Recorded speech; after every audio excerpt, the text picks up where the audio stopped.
اب اس سبب میں آخری حدیث میں آپ کو سنا دیتا ہوں۔ یہ حدیث جو ہے مولانا اشرف علی تھانوی رحمۃ اللہ علیہ نے جو خطبات جمعہ اپنے مرتب کیے تھے، اکثر جو تھانوی مدارس ہیں، ان مساجد ہیں، ان میں وہ خطبے پڑھے جاتے ہیں، تو اس میں خطبہ ثانیہ جو ہوتا ہے، ایک آپ کو پہلا خطبہ پھر بیٹھ گئے پھر خطبہ ثانیہ، اس میں یہ حدیث انہوں نے نقل کی ہے۔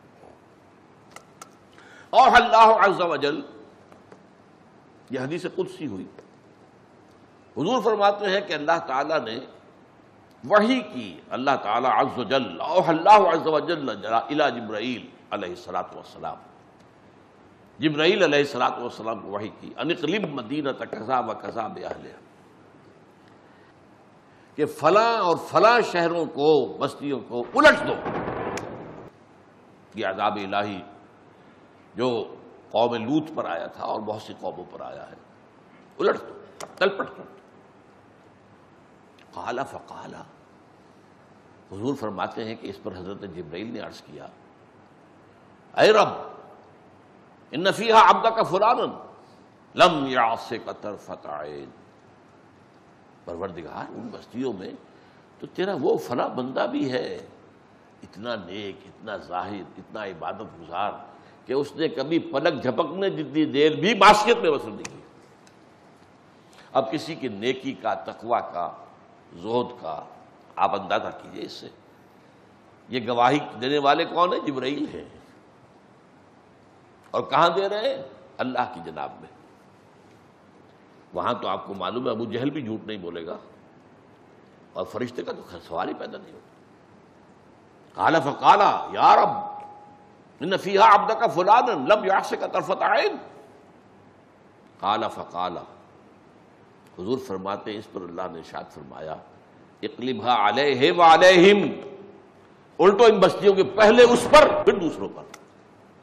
فإن وجہہ لم یتمعر فی ساعۃ قط، اس لیے کہ اس کے چہرے کا رنگ میری غیرت اور حمیت کی وجہ سے کبھی متغیر نہیں ہوا۔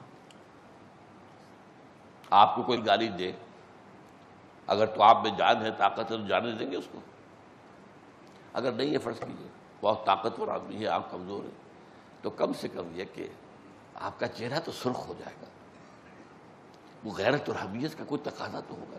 چلیے کچھ نہیں کر سکتے آپ، لیکن آپ کا چہرہ تو سرخ ہو جائے گا۔ یہ ہے نہیں، لم یتمعر فی ساعۃ، اس کے چہرے کا رنگ کبھی بدلا ہی نہیں۔ ان بستیوں کے اندر بدی پھیلتی رہی، اس میں منکرات کا اشاعت ہوتی رہی، یہ آرام سے لگا رہا۔ مست رکھو ذکر و فکر صبح گاہی میں اسے، اور پختہ تر کر دو مزاج خانقاہی میں اسے۔ کیا ہو رہا ہے معاشرے میں کیا پتہ، وہ تو یا تو اپنے خانقاہ میں بیٹھا ہوا ہے، کوئی اگر آ گیا تو اسے کلمہ خیر کو سنا دیا، ورنہ نہیں، اللہ کا خیر۔ کوئی آگے اور وہ ان کے مرید ہو گئے تو ان کا تزکیہ کو کر رہے ہیں، لیکن آگے ماحول سے ساتھ باہر نکل کر، وہ جو اقبال کہتا ہے، نکل کر خانقاہوں سے ادا کر رسم شبیری، کہ رسم خانقاہی ہے فقط دو دیگری۔ تو ایک ایسا نیک بندہ جس کی نیکی پر حضرت جبرائیل گواہی دیں، اور گواہی یہ دیں کہ کبھی پلک جھپکنے جتنی دیر بھی اس نے گناہ میں، معصیت میں بسر نہیں کی۔ قال فقال اقلبھا علیہ وعلیہم فإن وجہہ لم یتمعر فی ساعۃ قط۔ خذ بقلبي من رشا